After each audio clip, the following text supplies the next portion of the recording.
Charting on medications and medical services is done by selecting the medication service charting option from below a client's picture. A MedPass grouping is an option that can be used. If that is used, the system will limit the items being displayed to the items within a MedPass grouping. So these would be the only things that would be done in the morning. If I changed it, I would see only things that would be done in the lunch time frame, midday time frame, supper time frame, and overnight time frame. This is defined at the company level. I'm just showing that to you so you know it's an option. I'm just going to reopen it though and show the entire day. And the reason these are pink is because they're late. They should have been charted by 8 and then 10, but it's noon right now when I'm making this video. So for staff to chart on a medication, they simply select the medications.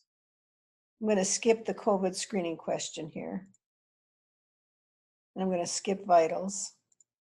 And let's say that they took all of these medications. I know that they're scheduled for different times, but I just want you to see how it's done. They're going to select them.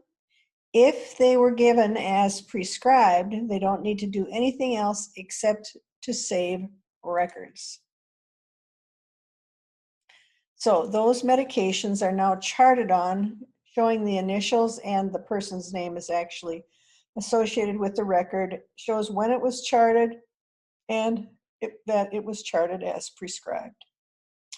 For staff to chart on a service, as an example, here are our COVID-19 screening questions. I will select it. I would have entered in a temperature. I would have entered in an SaO2 level, and I would have asked the client or observed the client for any of the COVID symptoms. If none were observed or reported, I will select no symptoms. I will click Save and Close. And then I need to click this Save Records button. So I've saved the pop-up, but I need to save the page. So I saved the page, and now that's great. The next thing I want to do is vitals. I had it all here. So it was 130 over 60.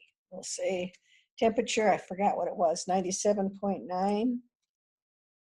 Pulse was 70, and the SaO2 was 99. Typically, maybe you wouldn't be doing these at the same time, but again, save and close. Click OK and save the records to save the page. So that's charting on scheduled direct care. All right. Now, if I was coming in, let's say I logged off and now I have a new person who logged in and they're working in the evening, they didn't want to have to see all of this charting that was done.